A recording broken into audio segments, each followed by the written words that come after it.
आज घर में बड़ी रौनक थी। कुछ विद्वान बैठे थे। 7 बजे का समय रहा होगा, तभी एक युवती ने मुस्कुराते हुए सभी को नमस्कार किया और अपनी सहेली से मिलने घर के अंदर चली गई।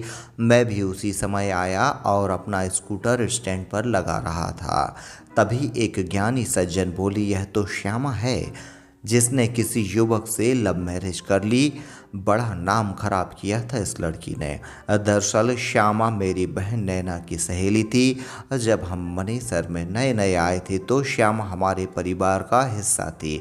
बात वर्षों पुरानी है। मैं शहर में नया नया आया था। यही मनेसर में पोस्टिंग हुई थी। परिवार के सभी सदस्य गांव में रहते थे, किंतु छोटी बहन मेरे साथ मनेसर चली आई थी।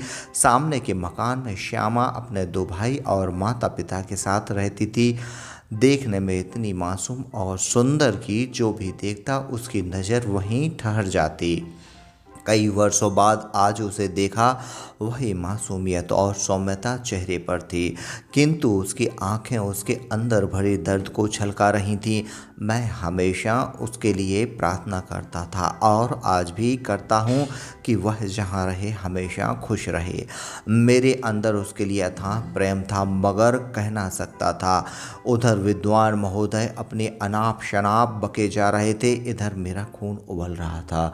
और जिन पलों को भुलाने की कोशिश में मैं वर्षों लगा रहा, आज उसके अचानक सामने आते ही किसी फिल्म की स्टोरी की तरह मन के पटल पर हर दृश्य उभर रहा था। हम दोनों पहली नज़र से एक दूसरे को पसंद करने लगे थे। दोनों की उम्र शादी करने की योग्य थी। मैं उससे उम्र में लगभग 9 वर्ष बड़ा था, शायद इसलिए उससे कुछ समझदार था। एक बार माता पिता के पास गांव गया सो उन्होंने मेरा ब्याह कराकर ही दम लिया। तकरीबन 2-3 वर्ष यूं ही बीत गए। इस बीच श्यामा मानो मेरे मन से विस्मृत सी हो गई थी। और जब 3 वर्ष बाद मनेसर पहुंचा तो पता चला कि इस बीच श्यामा के पिता का स्वर्गवास हो चुका था। दोनों भाइयों को आवारगी ने नशे का आदी बना दिया था। अकेले उसकी माँ ही थी जिसके ऊपर पूरे परिवार के भरण पोषण का जिम्मा था। दूसरी ओर श्यामा के विवाह की चिंता ने उन्हें घुन लगा दिया था। घर की स्थिति दिन ब दिन बिगड़ती जा रही थी। हर दिन माँ और परिवार को देख देख कर श्यामा भी परेशान रहने लगी। उसको यही चिंता खाए जा रही थी कि यदि उसका विवाह सामाजिक तरीके से हुआ तो पिता की बची एकमात्र निशानी मकान के बिकने की भी नौबत आ जाएगी। कुछ समय तक ऐसा ही चलता रहा। फूल की कली सी खिली रहने वाली श्यामा अब उदास रहने लगी।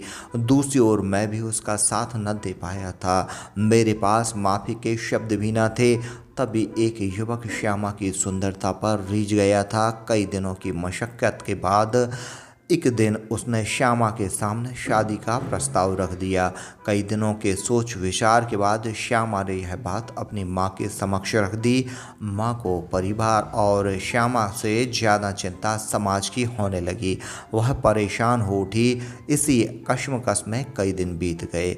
युवक ने श्यामा से पुनः संपर्क कर उसका प्रस्ताव स्वीकार करने का आग्रह किया। इस बार श्यामा ने उसका आग्रह स्वीकार कर लिया, किंतु दूसरे शहर में रहने और वहीं साधारण रूप से विवाह करने की शर्त श्यामा ने उसके समक्ष रख दी, जिसे उस युवक ने सहृदय स्वीकार कर लिया। इस शादी को या यूं कहें कि श्यामा के त्याग को लगभग 10 वर्षों तक परिजनों ने स्वीकार नहीं किया। परिवार के सुख की चाह में इतना बड़ा कदम उठाने वाली श्यामा वर्षों वनवास में रही। इतने वर्ष बाद आज अपने शहर आई थी। मैंने जगह बदल ली थी, लेकिन उसने मुझे खोज निकाला और मेरा हाल जानने चली आई। दूसरों को ज्ञान बांटने वाले विद्वानों पर मुझे आज क्रोध था। मित्र ने श्यामा पर कटाक्ष कर मुझे लज्जित कर दिया था। आज मैं विद्रोही उठा और गुस्से में अपने ज्ञानी मित्र को घर से जाने को कह दिया।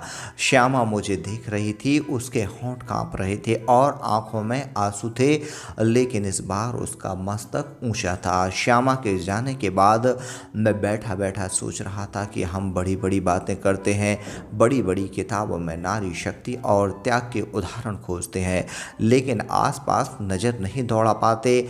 ऐसी कितनी ही श्यामाएं अपने परिवार के प्रति धर्म निभाते निभाते अपना सर्वस्व न्यौछावर कर जाती हैं। क्या यह बलिदान नहीं है? क्या यह तपस्या नहीं है? क्या यह त्याग नहीं है? क्या यह पूजा नहीं है? श्यामा, तुम किसी वीरांगना से कम नहीं हो। मेरे मन में पहले तुम्हारे लिए केवल प्रेम था, लेकिन अब तुम मेरे लिए श्रद्धेय हो। तुम्हें सोचते सोचते कब मेरी आंखें भीग गई मुझे पता ही न चला। अब यही अभिलाषा है, तुम जहाँ भी रहो सुखी और प्रसन्न रहो।